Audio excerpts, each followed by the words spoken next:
Hello everyone. तो इससे पहले मैं ऐसे GS1 और GS2 का एनालिसिस कर चुका हूँ और आज अपन GS3 का एनालिसिस करेंगे।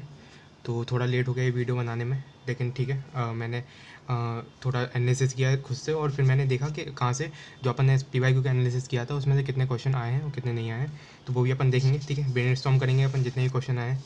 तो सबसे पहले स्टार्ट करते हैं। तो पहला क्वेश्चन है, faster economic growth require increase share of the manufacturing sector in GDP particularly of MSME, comment on the present policies of government in this regard. ठीक है, तो इसमें क्या हो सकता था कि फास्टर, ठीक है, करंट बेस्ड क्वेश्चन है अगेन। ठीक है, कि require increase share of manufacturing sector. ठीक है, तो 3 सेक्टर होते हैं, रोल प्राइमरी, सेकेंडरी और टर्सरी। तो सेकेंडरी सेक्टर मतलब मैन्युफैक्चरिंग सेक्टर की बात हो रही है। तो क्या बोलते हैं, इसमें अपन को लिखना था कि क्या बोलते हैं कि MSME के रेफरेंस में अपन को बताना था कि कैसे अपन क्या बोलते हैं मैन्युफैक्चरिंग सेक्टर के शेयर को इंक्रीज़ कर सकते हैं। ठीक है, तो इंडिया की जो मैन्युफैक्चरिंग पॉलिसी है, ठीक है, और मेक इन इंडिया जो प्रोग्राम है, ठीक है, उसके बारे में लिख सकते थे अपन। ठीक है, मेक इन इंडिया और मैन्युफैक्चरिंग पॉलिसी 2016 की। ठीक है, और MSME के रेफरेंस में क्यों, क्योंकि जो अपना लगभग 70 से 80% कुछ जो मैन्युफैक्चरिंग का है, जो एक्सपोर्ट का है और मैन्युफैक्चरिंग का है, वो MSME बनाता है। तो MSME से रिलेटेड में बताना था। ठीक है, क्योंकि अपना इंडिया में LPG रिफॉर्म्स काफ़ी लेट आए थे, तो जितना भी प्रोडक्शन ज़्यादातर होता है मैन्युफैक्चरिंग सेक्टर में, LPG रिफॉर्म से जो फ़ायदा हुआ वो टर्सरी सेक्टर मतलब सर्विस सेक्टर को ज़्यादा हुआ। ठीक है, मैन्युफैक्चरिंग को कम हुआ। इसलिए अपन कभी कभार बोलते हैं कि इंडिया की इकोनॉमी वो सीधे एग्रीकल्चर से सर्विस की तरफ गई है, मैन्युफैक्चरिंग इतना डेवलप नहीं हो पाया। ठीक है, मैन्युफैक्चरिंग अभी भी MSME डोमिनेटेड है। ठीक है, तो कमेंट ऑन प्रेजेंट पॉलिसीज बतानी थी। ठीक है, तो मेक इन इंडिया हो गई मैन्युफैक्चरिंग की। ठीक है, MSME के लिए अपन लिख सकते हैं काफ़ी सारी स्कीम्स है, जैसे कि MSME से रिलेटेड कौन सी थी। एक तो MSME में जो क्या बोलते हैं प्रायोरिटी सेक्टर लैंडिंग होते हैं। ठीक है, MSME को लोन्स में प्रायोरिटी दी जाती है। ठीक है, इसके अलावा शिशु, किशोर, तरुण करके 3 तरह के लोन थे MSME के लिए, शिशु, किशोर और तरुण। ठीक है, उसके बाद MSME की डेफिनेशन को हमेशा रिवाइज़ किया जाता है फ्रॉम टाइम टू टाइम इस तरह से। ठीक है, और MSME को प्रायोरिटी काफ़ी ज़्यादा दी जाती है, जैसे कि आत्मनिर्भर भारत जो पैकेज था 20 लाख करोड़ का। ठीक है, उसमें भी MSME को प्रायोरिटी काफ़ी ज़्यादा दी गई थी। ठीक है, वो लिख सकते हैं। तो present policies of the government काफ़ी सारी मेंशन कर सकते हैं। ठीक है, तो MSME एक इंपॉर्टेंट टॉपिक है सिलेबस का। और ठीक है, तो ये आपको लगभग पता होना चाहिए था। What is the status of digitalization in Indian economy, digitalization. ठीक, examine the problems faced in this regard and suggest the improvement. ठीक है, तो पहले आपको क्या होता है डिजिटलाइजेशन, क्या होता है ये बताना है आपको, फिर उसके बाद प्रॉब्लम्स क्या क्या है और चैलेंजेस। ठीक है, चैलेंजेस और वे फॉरवर्ड बताना था आपको इसमें आंसर में। तो डिजिटलाइजेशन मतलब क्या होता है कि क्या बोलते हैं जो मतलब डिजिटल डिवाइड कम होना। ठीक है, डिजिटल डिवाइड क्या होता है, एक तो होता है मैन और वुमेन के बीच में, मतलब मैन वर्सेस वुमेन और रूरल वर्सेस अर्बन। ठीक है, तो डिजिटल डिवाइड का कम होना इज इक्वल्स टू डिजिटलाइजेशन का इंक्रीज़ होना, मतलब लोग ज़्यादा से ज़्यादा लोगों के पास मोबाइल फ़ोन वगैरह कनेक्ट पहुंचना। ठीक है, मोबाइल टावर्स का लगना गांव के रूरल एरियाज जो होते हैं। ठीक है, इस तरह से ये लिखना था क्या क्या प्रॉब्लम्स फेस होती हैं, तो वो डिजिटल डिवाइड ज़्यादा है। ठीक है, मैन और वुमेन का। ठीक है, इस तरह से लिखना था। रूरल अर्बन में डिजिटल डिवाइड काफ़ी ज़्यादा है, तो ये लिखना था। इंप्रूवमेंट कैसे कर सकते हैं कि हाँ, ऑप्टिक फाइबर केबल का आपने नाम सुना होगा, फाइबर केबल ले जाओ। ठीक है, फाइबर केबल पहुँचाओ। ठीक है, मोबाइल टावर लगाओ। ठीक है, इसके अलावा 5G 4G सिम। ठीक है, ये ज़्यादा से ज़्यादा। और जैसे कि वे फॉर अपने PM जनधन अकाउंट वगैरह था। ठीक है, तो PM जेम ट्रिनिटी जिसे अपन बोलते हैं। ठीक है, तो ठीक है, ये भी काफ़ी इंपॉर्टेंट था क्योंकि इसने कहीं ना कहीं लोगों के मतलब अकाउंट वगैरह खुलवा के लोगों को और ज़्यादा इंक्लूड किया। ठीक है, उसके बाद अपना जो ऑफलाइन पेमेंट वाला आ रहा है एक के अब कीपैड से भी 200 रुपये तक का कुछ पेमेंट हो सकेगा, E-Rupee वाला भी। ठीक है, बिना नेट की यूज़ हो सकेगा इस तरह से। तो काफ़ी कुछ लिख सकते थे इसमें। ठीक है, जो भी ये तो मतलब डायरेक्टली जो न्यूज़ में चलता रहता है, ये काफ़ी इंपॉर्टेंट टॉपिक है। तो आप देखोगे करंट अफेयर्स बेस्ड काफ़ी ज़्यादा होता है GS3, तो अपन देखते आएंगे और कहाँ कहाँ करंट अफेयर्स का यूज़ आ रहा है। तो how does technology help farmers in production and marketing of agriculture produce. तो एग्रीकल्चर का क्वेश्चन है। ठीक है, टेक्नोलॉजी का रोल एग्रीकल्चर में पूछते हैं हमेशा। ठीक है, इस पर मैंने बताया भी था, जैसे मैंने PYQ जब एनालिसिस किए थे, तो मैं दिखा देता हूँ आपको। जैसे कि ये एग्रीकल्चर के अपने PYQ थे, तो मैंने टेक्नोलॉजी बताया था कि टेक्नोलॉजी का रोल क्या है। ठीक है, बायोटेक्नोलॉजी एंड एग्रीकल्चर पूछा था। ठीक है, इसके अलावा देखो digital India mission and increase in farm production. ठीक है, तो डिजिटल इंडिया कहीं ना कहीं डिजिटलाइजेशन के बारे में बात पूछ रहा है। ठीक है, तो इस बार फिर से पूछ लिया। और ठीक है, तो बायोटेक ये पूछ चुका, तो मैंने उस टाइम भी बोला था कि काफ़ी इंपॉर्टेंट है role of technology in agriculture. ठीक है, तो अगेन फिर से क्वेश्चन बन गया ये टेक्नोलॉजी का। ठीक है, और कैसे प्रोडक्शन मार्केटिंग में इसमें हेल्प करेगा, ठीक है, एक्सप्लेन करना था उनको कैसे करेगा मार्केटिंग वगैरह में, कि अब जो ई नाम है, नाम को एग्रीकल्चर जो मंडीज होती हैं उनको ई नाम कर दो, ठीक है, उनको उनका पोर्टल बना दो, तो लोग अब क्या बोलते हैं डायरेक्ट उधर से अपनी रिसीट वगैरह जनरेट कर पाएंगे, ठीक है, और फिर ऑनलाइन ट्रेडिंग कर पाएंगे इस तरह से ये किसान वगैरह। उनको एक जगह से दूसरी जगह, अब क्या होता है कि आप उनको एक जगह से दूसरी जगह अपना पूरा गेहूँ में जो भी है लेके जाना पड़ता है, तो इससे अच्छा वो ऑनलाइन ट्रेड कर लें, वो ज़्यादा बेटर है। फिर उसके बाद डिसाइडेड लोकेशन पर पहुँच जाए जहाँ पे माल डिलीवर करना है उस तरह से, तो ये होगा। स्टेट द ऑब्जेक्टिव्स एंड, अब ठीक है मैं एक ही क्वेश्चन में सोच रहे हैं थोड़ा बहुत कि क्या ब्रेन स्टॉर्म से कर रहे हैं, ठीक है, अपन पूरा आंसर लिखने नहीं बैठेंगे, ठीक है। और आपको कुछ भी अगर आप चाहते हो कि मैं किसी क्वेश्चन पे आपको डाउट आ रहा है तो आप मुझे टेलीग्राम पे मैसेज कर सकते हैं, ठीक है, मैं आपको आपके डाउट क्लियर कर दूंगा, ठीक है। State the objectives and measure of land reforms and land reforms again important syllabus का टॉपिक है, ठीक है, इस पर क्वेश्चन बनते हैं, मैंने पहले ही बोला था। Discuss how the land ceiling policy and land holding can considered and as an effective reform under the economic criteria. तो मैंने जब इकोनॉमी के PYQ बताए थे तो मैंने बार बार बोला था कि लैंड रिफॉर्म से क्वेश्चन आते हैं। देखो, land reform is the important topic of the syllabus. तो इसमें मैंने देखो इसमें बताया था मैंने कैसे लैंड रिफॉर्म से क्या बोलते हैं एम्प्लॉयमेंट बढ़ा है, कैसे एग्रीकल्चर, ठीक है, इसमें भी FDI नॉर्म्स। तो इस तरह से मतलब ये land reform is the important topic, इस पर काफ़ी ज़्यादा क्वेश्चन पूछ चुके हैं, ठीक है। इधर हाँ सॉरी इधर लिखा ये LPG रिफॉर्म थे, ये लैंड रिफॉर्म्स यहाँ पे। तो land reforms led to increase in socio economic situation of the small farmer, से पूछा है। लैंड रिफॉर्म से एग्रीकल्चर डेवलपमेंट कैसे होता है, एग्रीकल्चर प्रोडक्टिविटी कैसे बढ़ती है, कैसे पॉवर्टी एलिमिनेट हो रही है। तो काफ़ी ज़्यादा क्वेश्चन पूछ चुके हैं लैंड रिफॉर्म से, तो ये इस पर क्वेश्चन बनना ही था। तो objective measures of land reform, ठीक, ऑब्जेक्टिव्स बताने थे। How the land ceiling policy, ठीक, ऑब्जेक्टिव क्या था कि लैंड का डिस्ट्रीब्यूशन करना था, कुछ ज़मींदारों के पास ज़्यादा ज़मीन थी, गरीब किसानों के पास नहीं थी, इस तरह से। हाउ द लैंड सीलिंग, अब लैंड सीलिंग क्या थी कि सबको एक लिमिट में लैंड मतलब कि 2 हेक्टेयर या 3 हेक्टेयर जो भी लिमिट थी, एक पर्सन के पास इससे ज़्यादा नहीं हो सकता है, एक फैमिली के पास इससे ज़्यादा नहीं हो सकता, ठीक है। तो कैसे ये एक इफेक्टिव रिफॉर्म था, ठीक है। तो अब इससे क्या हो गया, लैंड की लिमिटेशन हो गई, एक इंसान इससे ज़्यादा लैंड ज़मीन नहीं रख सकता, एक फैमिली, तो ठीक है उनको अब बाकी बचा हुआ लैंड डोनेट करना पड़ा इस तरह से, ठीक है। तो लैंड रिफॉर्म पे क्वेश्चन आना था और बन भी गया, ठीक है। तो PYQ बेस्ड था, this was again PYQ based, PYQ plus current based था, ये दोनों करेंट बेस्ड थे, ठीक है। Introduce the concept of artificial intelligence AI, how does AI help in clinical diagnosis to perceive and threat to the privacy of individual in the use of AI in health care. तो ये science and tech का क्वेश्चन है। Science and tech के PYQ भी अपन ने analysis किए थे, तो मैं देखता हूँ साइंस एंड टेक के अपन रखे हो तो यहाँ तो नहीं है शायद। तो AI के हाँ AI के मैंने जब साइंस टेक के PYQ अपन एनालिसिस किया उसकी वीडियो पड़ी हुई है, आप देख लेना एक बार। तो उसमें मैंने बताया था रोल ऑफ क्या बोलते हैं role of technology in health care, ठीक है। तो टेक्नोलॉजी का देखो AI का रोल पूछ लिया। AI इसलिए भी न्यूज़ में ज़्यादा रह रहा है कि ChatGPT वगैरह ये सब के आने से।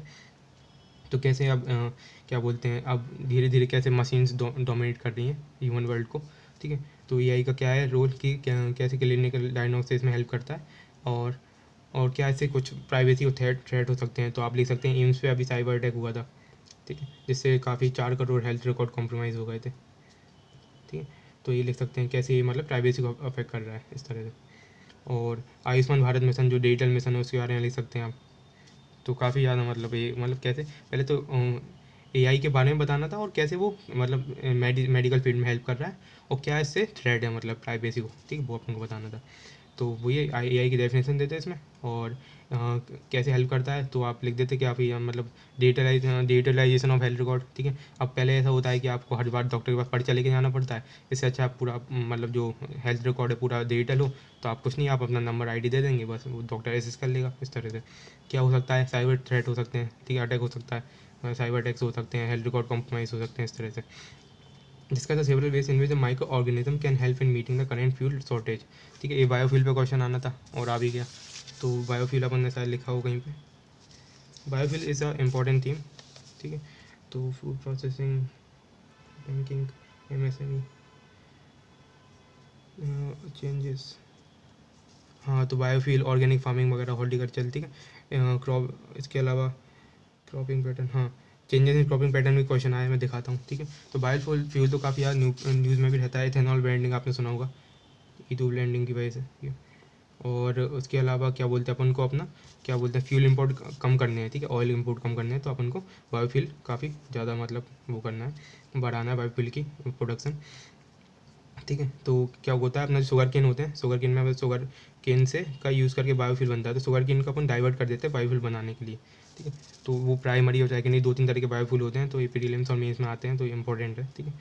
माइक्रो ऑर्गेनिज्म, ठीक है, कैसे कौन कौन से माइक्रो ऑर्गेनिज्म मतलब कैसे हेल्प कर सकते हैं। ठीक है। तो करंट फ्यूल शॉर्टेज, ठीक है, तो बेसिकली बायोफ्यूल के बारे में बताना था। ओके, ठीक है। हाँ, करंट फ्यूल शॉर्टेज, ठीक, फ्यूल शॉर्टेज पता है आपको वर्ल्ड मार्केट में रहती है कि ऑयल की प्राइसेस वगैरह बढ़ जाती हैं, हमेशा पेट्रोल के दाम ज़्यादा बढ़ते जा रहे हैं इस तरह से, तो बायोफ्यूल उन सबको मीट कर सकता है। ठीक है। तो ये डायरेक्ट मेन 65 से करंट से क्वेश्चन था। ठीक है। और एक इंपॉर्टेंट थीम भी है। ठीक है, PYQ से भी देखे तो। उसके बाद dam failure are always catastrophic specially on the downstream side resulting in a colossal loss of life and property. Analyze the various causes of dam failure. Give 2 examples of large dam failure. ठीक है। तो ठीक है। हाँ, तो कैसे अभी क्या बोलते हैं, अब देखो डैम डैम का डाउन स्ट्रीम साइड क्या होता है कि ऐसे डैम है। ठीक है। तो इधर से पानी आ रहा है। ठीक है। तो यहाँ पे स्ट्रीम साइड है, यहाँ से पानी आ रहा है। जैसे डैम में अगर ये फेल हो गया, ठीक है, अभी डैम है तो यहाँ पे पानी कम है। ठीक है, जितना अपन गेट खोलेंगे उस हिसाब से। अभी डैम फेल हो गया तो पूरा पानी बह जाएगा। ठीक है, लोग बह जाएंगे यहाँ के डाउन, तो यहाँ पे जो लोग रहते हैं उनको काफ़ी ज़्यादा प्रॉब्लम होती है। तभी तो डैम बनाते हैं, डिस्प्लेसमेंट होता है, क्योंकि अगर डिस्प्लेस नहीं करेंगे तो जब भी ज़्यादा पानी हो जाएगा एक्सेस में तो लोगों को प्रॉब्लम आएगी। ठीक है, loss of life and property होगा। ठीक है, इस तरह से। तो ठीक है, तो आप लोगों को बताना था कि डैम फेलियर काफ़ी ज़्यादा कैटास्ट्रॉफिक होते हैं, क्या कॉजेज़ हैं अपन को ये बताने हैं। ठीक है, ओवरफ्लो हो सकता है। ठीक है, पानी ज़्यादा बह गया। ठीक है, और हैवी रेन वगैरह हो सकता है। ठीक है, और इंफ्रा प्रॉब्लम भी हो सकता है कि थोड़ा ढंग का इंफ्रास्ट्रक्चर मतलब सीमेंट वगैरह यूज़ नहीं किया ढंग का, तो पानी ज़्यादा आ गया तो बह गया डैम इस तरह से। और लार्ज डैम फेलियर जो रिसेंटली हुए हैं तो एक थोड़ा करंट बेस भी था। ठीक है, करंट कि अभी कोई न्यूज़ में रहा हो डैम जो फेल हुआ हो तो उस पर आपको मेंशन करना था इसमें। ठीक है। व्हाट इज़ ऑयल पॉल्यूशन, ये थोड़ा नई थीम है, ये पहली बार मतलब देख रहा हूँ मैं। What are its impact on marine ecosystem, discuss the ways in which the oil pollution particularly harmful for a country like India. ठीक है, तो ऑयल पॉल्यूशन का जो है कंट्री मतलब कैसे इंडिया को अफेक्ट करती है। ठीक है, ऑयल पॉल्यूशन मतलब एक तो हाँ कि कैसे ये मरीन इकोसिस्टम को अफेक्ट कर रही है। तो ऑयल होगा, देखो जब पानी है, पानी की बॉडी के ऊपर ऑयल जम जाएगा। ठीक है, देखो ऑयल पॉल्यूशन नया था बिल्कुल, मतलब मुझे भी नहीं आया समझ में कि ऑयल पॉल्यूशन कैसे है, मतलब सुना भी नहीं है तो कभी।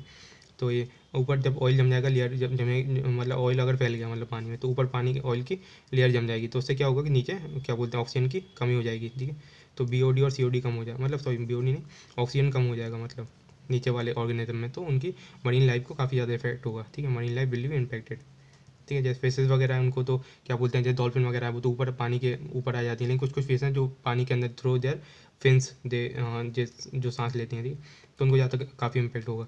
ठीक है, और इंडिया के लिए कैसे हार्मफुल है, तो ये क्योंकि इंडिया में रिच बायो क्या बोलते हैं मेरीन इकोसिस्टम मेरीन डाइवर्सिटी है, तो इंडिया के लिए काफ़ी ज़्यादा हार्मफुल साबित होगी। ऊपर से ऑयल अपन वैसे इम्पोर्ट करते हैं तो ऑयल पॉल्यूशन हो गया, ऑयल फैल गया, तो अपन को मतलब क्या बोलते हैं ऑयल स्पिल का नाम मतलब जो अपन बोलते हैं ऑयल स्पिल। ठीक है, तो ये काफ़ी इंपॉर्टेंट है। उसके अलावा क्या बोलते हैं ऑयल पॉल्यूशन जो है ना क्या बोलते हैं, अब जो फेस वगैरह अगर उनके उनने ऑयल एब्जॉर्ब कर लिया जो भी है ले लिया, तो उससे क्या होगा कि बायो मैग्निफिकेशन हो जाएगा वो ऑयल जो है उनके। जैसे आपने फूड साइकिल वगैरह पढ़ी होगी कि ऐसे वो एक मतलब चलते जाता है और फिर इंडियन ह्यूमंस के भी फिश कंज्यूम करेंगे तो उनके पेट में आ जाएगा इस तरह से, तो हेल्थ प्रॉब्लम्स भी हो सकते हैं। ठीक, तो ये अपन 10 चीज़ें सोच सकते थे इसमें। तो मैं हमेशा इस तरह सोचता हूँ कि मान लो मुझे किसी चीज़ की नॉलेज नहीं भी है तो अपन कैसे सोच सकते हैं बस। ठीक है, क्योंकि हर अपन कितना ही पढ़ लें UPSC हमेशा कुछ ना कुछ ऐसा देगा जो अपन को नहीं आता होगा। ठीक है, तो आप एग्जाम में कैसे सोचते हैं मैं ये बता रहा हूँ। ठीक है, हो सकता है मेरा कहीं ना कहीं चीज़ें ऊपर नीचे हो जाए, कुछ फैक्ट्स मेरे गलत हो कुछ सही हो। ठीक है, और मैं खुद से नहीं पढ़ा हूँ कुछ भी, मैंने टॉपिक सर्च नहीं किया है, मैं बस ये सोच रहा हूँ कि मैं एग्जाम में होता तो क्या सोचता। ठीक है, हो सकता है मेरा एनालिसिस गलत हो, मैं पहले ही बोल रहा हूँ। ठीक है, एनालिसिस गलत मतलब थोड़ा ऊपर नीचे होगा, गलत तो कुछ नहीं होता, सही भी कुछ नहीं होता। Winning of heart and mind in terrorism affected areas is an essential step in restoring the trust of the population. Discuss the measures adopted by the government in this respect of the conflict resolution in Jammu and Kashmir. ठीक है, again the mainstreaming of people। ठीक है, ये मैंने जब internet security के PY के analysis किए थे। ठीक है, तो मैंने सीधा देखो मैं दिखा देता हूँ। तो मैंने बोला था कि जैसे main streaming of left wing extremism affected people. ठीक है, और 5-6 शेड्यूल एरिया का एप्लीकेशन उधर पर। तो कैसे अपन जो जम्मू कश्मीर या नॉर्थ ईस्ट में जो लोग रहते हैं जो अपने नक्सलिज्म से अफेक्टेड है, तो उनको अपन कैसे लोग मतलब कैसे नक्सलिज्म या टेररिज्म से अफेक्टेड है तो उनको कैसे अपन मेन स्ट्रीम सोसाइटी में ला सकते हैं, कैसे उनको अवेयरनेस एजुकेशन वगैरह से प्रमोट कर सकते हैं इस तरह से। तो अगेन सेम क्वेश्चन रिपीट हो गया, तो PYQ था। ठीक है, तो जो PYQ देख के गया होगा तो वो प्रिपेयर करके गया होगा। तो मेन स्ट्रीम में अपन एजुकेशन वगैरह, ठीक है, अवेयरनेस, इस तरह से कौन सी ऑर्गेनाइजेशन रिलेट कर रहे हैं वो सब देख सकते हैं, टारगेट कर सकते हैं। Use of UAV unmanned air vehicle, मतलब ड्रोन्स जो होते हैं अपने। By our adversaries across the border to ferry arm ammunition drugs etcetera is a serious threat to internal security, comment on the measures being taken to tackle this threat. तो drone से क्या effect होता है security पे, ठीक है। आपने देखा होगा कि आजकल अब सीधे मतलब आर्मी नहीं भेजते लड़ाई करने के लिए, ना एयर जेट वगैरह भेजते हैं, ड्रोन से काम हो जाता है। छोटा सा ड्रोन होता है और एक मतलब बम लेके जाएगा या कुछ भी लेके जाएगा। ड्रोन मतलब हेल्प भी कर सकता है, डुअल यूज़ है ड्रोन का, डुअल यूज़, ठीक है। हेल्प भी कर सकता है, जैसे कि फूड वगैरह पहुंचाना, कहीं पे मेडिसिन पहुंचानी है उस तरह से, ठीक है। और डिस्ट्रॉय भी कर सकता है, बॉम्ब वगैरह भी प्लांट कर सकता है, कुछ भी कर। तो ड्रोन्स का काफ़ी, और छोटा सा होता है पता नहीं चलता है, तो काफ़ी थ्रेट है इंटरनेट सिक्योरिटी का। और कहाँ का अभी अभी रिसेंट अटैक ऐसे न्यूज़ में चलते रहते हैं कि हाँ कश्मीर में ड्रोन अटैक हो गया, यहाँ पे नॉर्थ ईस्ट में हो गया, इस तरह से अपन एग्जाम्पल डाल सकते हैं। कमेंट होता है मेरा, ठीक है, कैसे कमेंट, ठीक है।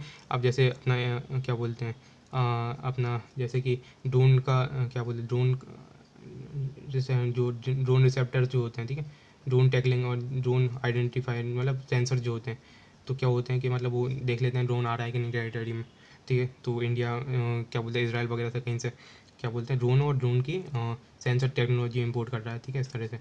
तो पता चल जाएगा कौन सा ड्रोन आ रहा है, तो अपन आने से पहले ही तबाह कर देंगे इसको, इस तरह से। Most of the unemployment in India is structural in nature, ठीक है। स्ट्रक्चरल मतलब क्या होता है वो देखते हैं। Examine the methodology adopted to compute the unemployment in the country and suggest improvement. Structural nature होता है देख के, because of the problem by the government, ठीक है, कि मतलब स्ट्रक्चर में प्रॉब्लम होने की वजह से। ये नहीं कि एक होता है अनएम्प्लॉयमेंट, जैसे मैं हूँ, ठीक है, मैं सोचूं कि नहीं मैं काम करना ही नहीं है मुझे, तो वो मेरी प्रॉब्लम है, वो पर्सनल, ठीक है। लेकिन अगर सर मैं काम करना चाहता हूँ लेकिन जॉब्स अवेलेबल नहीं है, तो उससे अपन बोलेंगे स्ट्रक्चरल अनएम्प्लॉयमेंट, ठीक है, जॉब्स का अवेलेबल ना होना, ठीक है। तो कैसे अपन अनएम्प्लॉयमेंट को मेजर करते हैं, ठीक है, 2-3 तरीके से होते हैं, जैसे पीरियोडिक लेबर फोर्स सर्वे हो गया, ठीक है, इस तरह से। और ठीक है, सेंसस वगैरह भी, नेशनल फैमिली मतलब, ठीक है, इन सब से अपना अनएम्प्लॉयमेंट का डेटा जो है कैप्चर होता है, ठीक है। तो ये दिए हुए हैं, आपका जो सोर्स होगा इकोनॉमी का, अनएम्प्लॉयमेंट एक टॉपिक है, ठीक है, तो उस पर आप पढ़ लेना, ठीक है। मृणाल में भी दिया है ये सब, डायरेक्ट ही दिया है, मतलब डायरेक्ट ही क्वेश्चन है, तो ठीक है, इस तरह से। तो ये सोर्सेज से आया था अपने, मैं बोल सकता हूँ कोई भी सोर्स पढ़ोगे आप इकोनॉमी का, अनएम्प्लॉयमेंट दिया रहेगा वहाँ पे, inflation, unemployment are the major topics, ठीक है।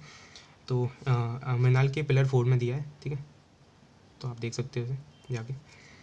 This goes between care economy and monetized economy. How can care economy be brought into monetized economy through women empowerment? ठीक है, तो देखो अब केयर इकोनॉमी क्या होता है कि जैसे अपने मम्मी घर पे खाना बनाती हैं, ठीक है, अब खाना बनाने में उनका काम तो हो रहा है, ठीक है, लेकिन उनको पैसे नहीं मिल रहे हैं, मनी नहीं मिल रहा है, ठीक है, तो उसको अपन केयर इकोनॉमी बोलते हैं। तो मतलब के बच्चों की देख रेख करना, ठीक है, और ये सब फैमिली की देखभाल करना, ठीक है। मोनेटाइज इकोनॉमी होता है कि पापा जो काम पे जाते हैं, मतलब ट्रेडिशनल अपना सोचने का तरीका ऐसा है कि मैंने बोला भी देखो कि मम्मी घर पे काम करती है, पापा का मतलब अपना पैट्रियार्ची है, ठीक है, इस तरह। तो फीमेल को किचन क्वीन बोलते हैं और mail is the bread winner, इस तरह से।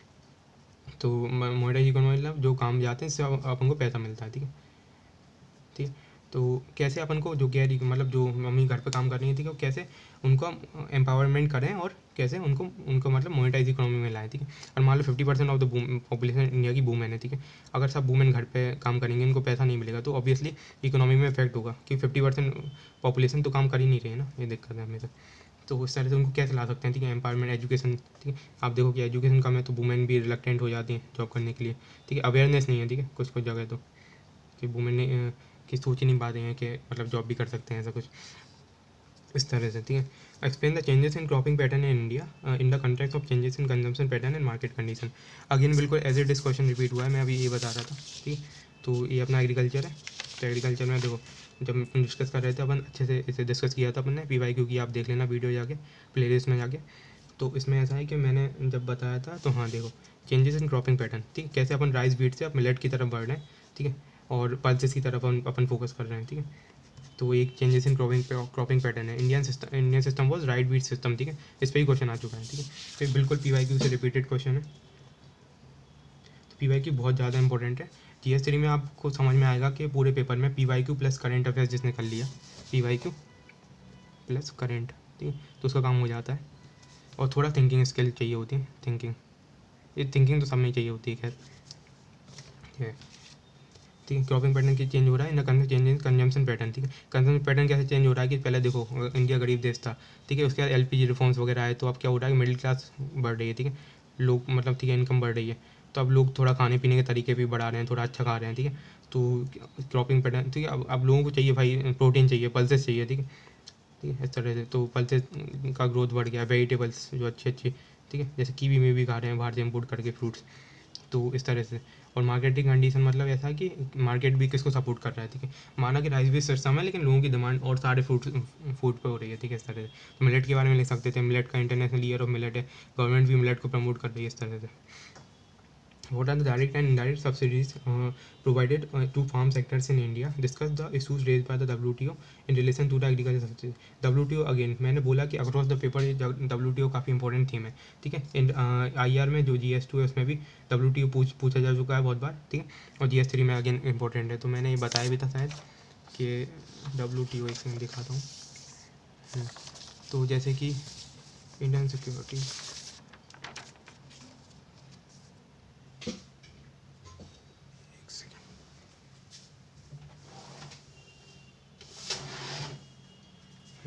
तो अपना ये IR का जो टॉपिक था, ठीक है, तो IR के अपन ने PY के एनालिसिस किए थे, तो उसमें मैंने चिल्ला के बोला था WTO पे क्वेश्चन आता है, ठीक है, प्रीलिम्स में भी मेंस में भी, तो काफ़ी इंपॉर्टेंट है। तो ये माना IR GS2 का है, लेकिन जब मैंने बोला था कि WTO पढ़ो तो होलिस्टिकली पढ़ो, ठीक है। होलिस्टिकली का मतलब है कि आपको पूरा मतलब उसके बारे में पूरे इशूज़ वगैरह जो न्यूज़ में चल रहे हैं वो कवर होने चाहिए। तो जिसने न्यूज़ में देखा होगा कि तो तब कैसा होता है कि जैसे कि डायरेक्ट एंड डायरेक्ट सब्सिडी की पहले ये बताना था क्या क्या सब्सिडीज जैसे MSP वगैरह, ठीक है, MSP पे भी क्वेश्चन आ चुके हैं बहुत बार, जो फार्म सेक्टर में मिलती हैं। Discuss the government of India वो 23 क्रॉप्स हैं उन पर MSP देती है, ठीक है। Discuss the issues raised by WTO in relation to agriculture subsidy. WTO में क्या इशूज़ हो रहे हैं कि WTO बोले कि इससे क्या होता है, MSP अगर गवर्नमेंट सब्सिडी देती है तो उससे मार्केट डिस्टॉर्शन होता है, ठीक है। अब मान लो इंडिया की गवर्नमेंट सब्सिडी दे रही है तो एक मतलब जैसे कि राइस और व्हीट का प्रोडक्शन ज़्यादा बढ़ गया, मार्केट डिस्टॉर्शन, ठीक है। बाकी जो क्रॉप्स हैं उनका प्रोडक्शन कम हो गया, ठीक है। तो अब जो राइस व्हीट का प्रोडक्शन ज़्यादा है तो उसकी क्या इंटरनेशनल मार्केट में प्राइस जो है कम हो जाएगी। तो प्रोडक्शन बढ़ता है तो ठीक है किसी भी चीज़ का, तो प्राइस जो है वो कम हो जाती है, ठीक है, प्राइस विल डिक्लाइन, प्रोडक्शन बढ़ रहा है, इस तरह से।